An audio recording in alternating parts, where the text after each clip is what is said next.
यही दुखों का मूल कारण है। पुराने समय में एक राजा का जन्मदिन था। जब वह सुबह जागा तो उसने खुद को ये वचन दिया कि वह आज किसी एक व्यक्ति को पूरी तरह खुश और संतुष्ट करेगा। ये सोचकर वह अपने राज्य में घूमने निकल गया। रास्ते में उसे एक भिखारी दिखाई दिया। वह नाली में कुछ ढूंढ रहा था। राजा ने उससे पूछा कि क्या कोई कीमती चीज खो गई है। भिखारी ने कहा कि मेरा तांबे का एक सिक्का नाली में गिर गया है, वही ढूंढ रहा हूँ। राजा ने उसे चांदी का एक सिक्का दिया और सोचा कि अब ये खुश हो जाएगा। भिखारी ने चांदी का सिक्का लिया और अपने झोले में डाल दिया। वह फिर से नाली में तांबे का सिक्का खोजने लगा। राजा ने सोचा कि शायद ये बहुत गरीब है। उसे फिर बुलाया और इस बार सोने का सिक्का दिया।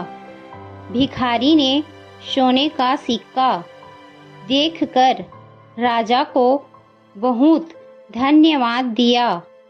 वह बहुत खुश था, लेकिन उसने वह सिक्का लेकर झोले में डाला और फिर से नाली में जाकर तांबे का सिक्का खोजने लगा। इस बार राजा को गुस्सा आ गया, लेकिन राजा को सुबह का वचन याद आ गया कि मुझे आज किसी को खुश और संतुष्ट करना है। उसने भिखारी को बुलाया और कहा कि मैं तुम्हें मेरा आधा राजपाट देता हूँ। तुम अब तो खुश और संतुष्ट हो जाओ।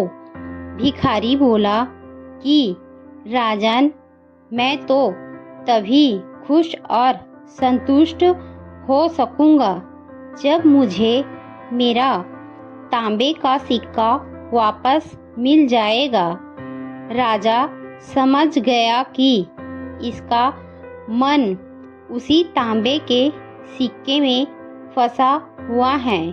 उसने सैनिकों को बुलवाया और उसका सिक्का खोजने का आदेश दिया।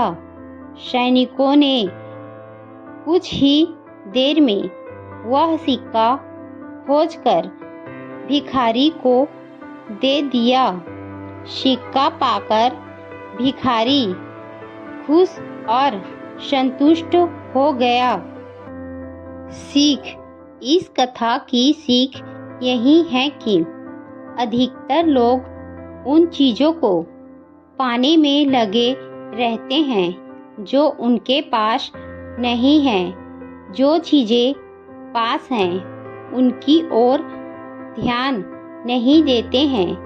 यही दुखों का मूल कारण है। इससे बचना चाहिए।